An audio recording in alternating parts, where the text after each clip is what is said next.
Começa agora. Diário Econômico PicPay. Uma análise das principais informações que impactam os mercados, A economia global e do Brasil. Apresentação Marco Caruso. Fala, turma, bom dia. Hoje é terça, último dia de outubro deste 2023 e esse é o seu Diário Econômico.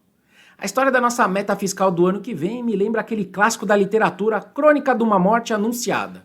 No livro, para quem não conhece, apesar de todos ali na cidade saberem que o Santiago vai ser assassinado futuramente, ninguém faz nada para impedir.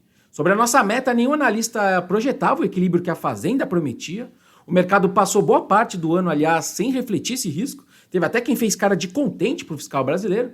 Mas o mercado só resolveu piorar esses dias, depois que o presidente Lula explicitou o que os economistas já colocavam nas suas estimativas. E ontem foi mais um dia de piora dos nossos ativos, depois de uma entrevista em clima tenso do ministro Haddad com os jornalistas. A coletiva tinha sido ali para apresentar os novos diretores do BC, que o governo vai indicar, mas a sessão de perguntas foi toda dominada sobre se a manutenção ou não da meta para o ano que vem. E diferente de outras vezes, o ministro não foi taxativo em nenhum momento sobre isso.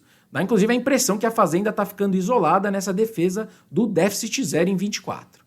A frase emblemática do ministro foi, abre aspas, a minha meta estabelecida, eu vou buscar o equilíbrio fiscal de todas as formas justas e necessárias para que nós tenhamos um país melhor. A minha meta, ele falou. Outro ponto negativo para a PIB, para a nossa bolsa, etc., foram as ameaças dele de antecipar medidas tributárias para subir a arrecadação, ainda que ele não fale em quais mais. No fundo, o ministro Haddad não parece ter tido muita escolha se não seguir o que o presidente Lula já antecipou ali no final da semana passada. Mas sem conseguir ser direto sobre esse assunto, sobre reduzir a meta, dado o risco de credibilidade perante o mercado. E ele fez isso dividindo responsabilidade com os demais poderes. Já o presidente Lula se mostrou contrário à meta zero, dada a necessidade que ele tem ali de encontrar espaço no orçamento para contemplar as suas crenças, para contemplar as suas promessas de campanha e também para contemplar os demais partidos da base, certo? Bom, mas se os economistas já não tinham zero de fiscal para 24, por que a gente teve essa piora dos ativos aqui? No meu entendimento, porque a maneira e o jeito de se falar a verdade importam. A meta podia ser alterada ainda esse ano, como parece que pode ser o caso, pode ser ali durante a tramitação do projeto de lei orçamentária, ou podia ser também no curso da execução do orçamento no próximo ano. É discutível, mas eu não desistiria tão cedo, porque o risco é escancarar muito mais uma preferência do executivo e também um fortalecimento da ala política diante de uma discussão que deveria ser, na minha visão, mais técnica. A meta poderia ser mudada, por exemplo, em março do ano que vem, quando eles reavaliarem receitas e despesas. E aí, com toda a dificuldade de se alcançar o objetivo, o estrago poderia ser menor. Mas enfim. Agora, sobre os diretores do BC, eu achei o resultado final melhor do que eu esperava. O Paulo Piketty é um baita economista, é um dos indicados, Ele é conhecedor de modelos econométricos, estatísticos, ele entende muito de mercado de trabalho, entende de inflação, entende muito de ciclos econômicos também. Ele, inclusive, é membro do CODACE, que é o Comitê de Datação de Ciclos Econômicos, que é quem oficialmente diz se o Brasil está em recessão ou em expansão. Se o professor, então, for confirmado mesmo no Copom, isso inclusive muda um dos meus argumentos de Selic abaixo do consenso em 24, por conta de um BC mais tolerante com a inflação. Vamos ver, Não parece o viés do Piketty ser tolerante com a inflação.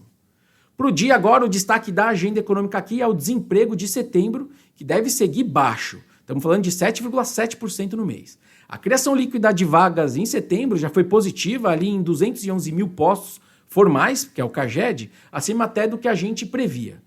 Existe uma desaceleração do mercado de trabalho nosso, mas ela é muito lenta. O Brasil, por exemplo, nas nossas contas, deve criar perto de 1,5 milhão de vagas formais esse ano. É um belo número.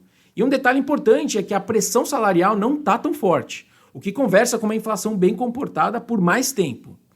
O salário médio real de admissão, só para vocês terem uma noção, que é de R$ 2.032, ele sobe só 0,7% versus o mesmo período de 22, e ele tem uma queda de 1,8% em relação a esse mesmo período, só que lá em 2019, no pré-pandemia. Desemprego baixo e salário historicamente bem comportado para esse tamanho de emprego te dá algumas ideias mais estruturais para se pensar. O primeiro é que o nível de pleno emprego do país pode ser mais baixo, em linha com essa ideia de que o PIB potencial do país pode ser maior. E o segundo ponto é que a reforma trabalhista lá de 2016, 2017 pode estar de fato surtindo efeitos positivos aí no país, no nosso mix macro, né, Brasil. Por hoje é isso, turma. Bom dia, bons negócios e sorte sempre. Você ouviu? Diário Econômico PicPay. Uma análise das principais informações que impactam os mercados, A economia global e do Brasil. de segunda a sexta, às 6 da manhã, no Spotify e YouTube.